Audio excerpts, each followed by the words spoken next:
Assalamualaikum warahmatullahi wabarakatuh. Allah Subhanahu wa Ta'ala tidak membiarkan manusia saling menzalimi satu dengan yang lainnya. Allah dengan tegas mengharamkan perbuatan zalim atas dirinya, juga atas segenap makhluknya. Kezaliman dengan berbagai ragamnya telah menyebar dan berlangsung turun-temurun dari generasi ke generasi. Dan ini merupakan salah satu tanda akan datangnya hari kiamat, sebagaimana Rasulullah Shallallahu Alaihi Wasallam pernah bersabda, "Sungguh akan datang kepada manusia suatu zaman saat manusia tidak peduli dari mana mereka mendapatkan harta, dari yang halalkah atau yang haram."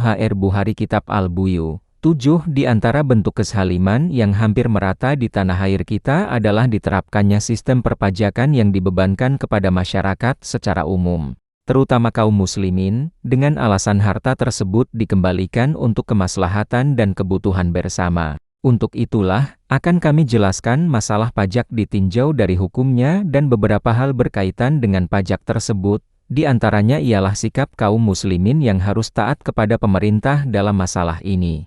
Mudah-mudahan bermanfaat. Definisi pajak dalam istilah bahasa Arab, pajak dikenal dengan nama al-usir atau al-maks, atau bisa juga disebut adidharibah, yang artinya adalah pungutan yang ditarik dari rakyat oleh para penarik pajak.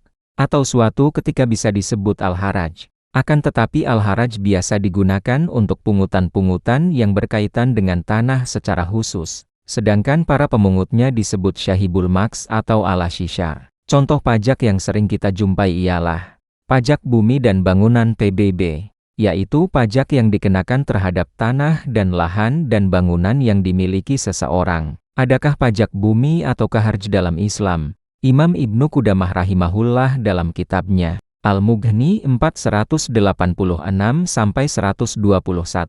menjelaskan bahwa bumi atau tanah kaum muslimin terbagi menjadi dua macam. Tanah yang diperoleh kaum muslimin dari kaum kafir tanpa peperangan, seperti yang terjadi di Madinah, Yaman dan semisalnya. Maka bagi orang yang memiliki tanah tersebut akan terkena pajak haraj atau pajak bumi sampai mereka masuk Islam. Dan ini hukumnya adalah seperti hukum jizyah. Sehingga pajak yang berlaku pada tanah seperti ini berlaku hanya terhadap mereka yang masih kafir saja. Tanah yang diperoleh kaum muslimin dari kaum kafir dengan peperangan. Sehingga penduduk asli kafir terusir dan tidak memiliki tanah tersebut.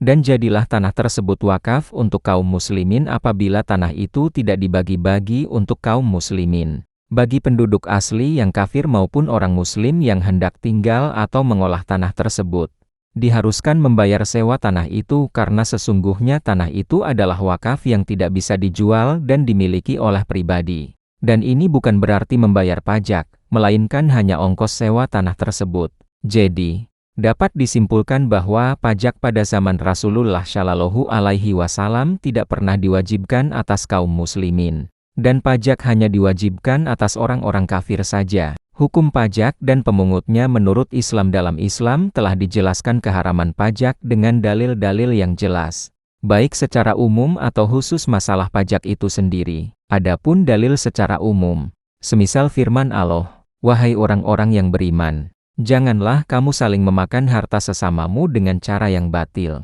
An-Nisa atau surat 4 ayat 29. Dalam ayat di atas Allah melarang hambanya saling memakan harta sesamanya dengan jalan yang tidak dibenarkan. Dan pajak adalah salah satu jalan yang batil untuk memakan harta sesamanya dalam sebuah hadits yang syahih. Rasulullah Shallallahu Alaihi Wasallam bersabda, "Tidak halal harta seseorang muslim kecuali dengan kerelaan dari pemiliknya." Adapun dalil secara khusus, ada beberapa hadits yang menjelaskan keharaman pajak dan ancaman bagi para penariknya. Di antaranya bahwa Rasulullah Shallallahu Alaihi Wasallam bersabda, "Sesungguhnya pelaku atau pemungut pajak diadzab di neraka."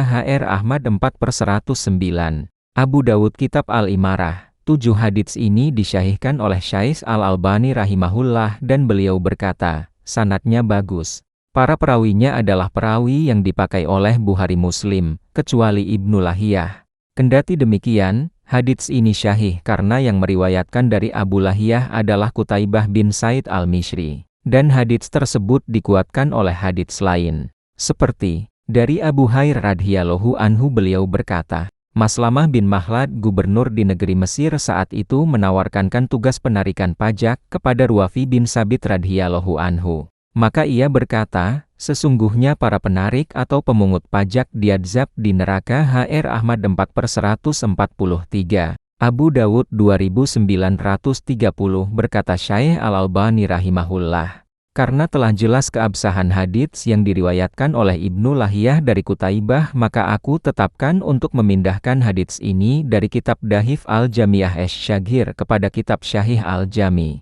Dan dari kitab Dahif At-Targhib kepada kitab Syahih At-Targhib. 7 hadits yang semakna juga disyahihkan oleh Dr. Rabi Al-Madhali Hafizahullah dalam kitabnya Al-Awashim wal Kawashim Hal. 45 Imam Muslim meriwayatkan sebuah hadits yang mengisahkan dilaksanakannya hukum rajam terhadap pelaku zina seorang wanita dari Ghamid.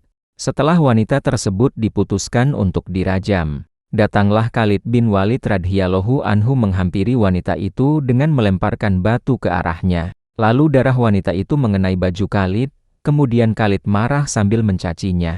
Maka Rasulullah Shallallahu alaihi wasallam bersabda, "Pelan-pelan, wahai Khalid.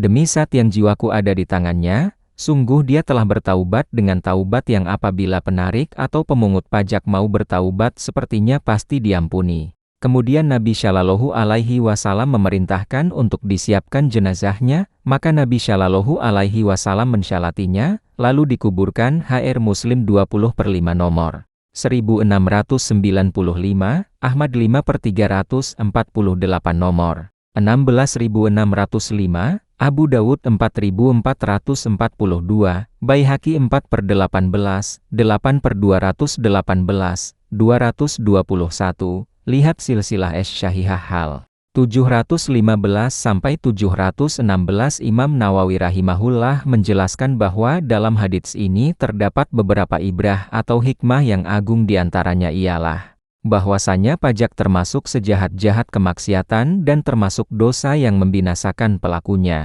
Hal ini lantaran dia akan dituntut oleh manusia dengan tuntutan yang banyak sekali di akhirat nanti. Demikian pembahasan pajak bagian 1, akan kita lanjutkan pada bagian kedua. Insya Allah, wallahu a'lam bishawab.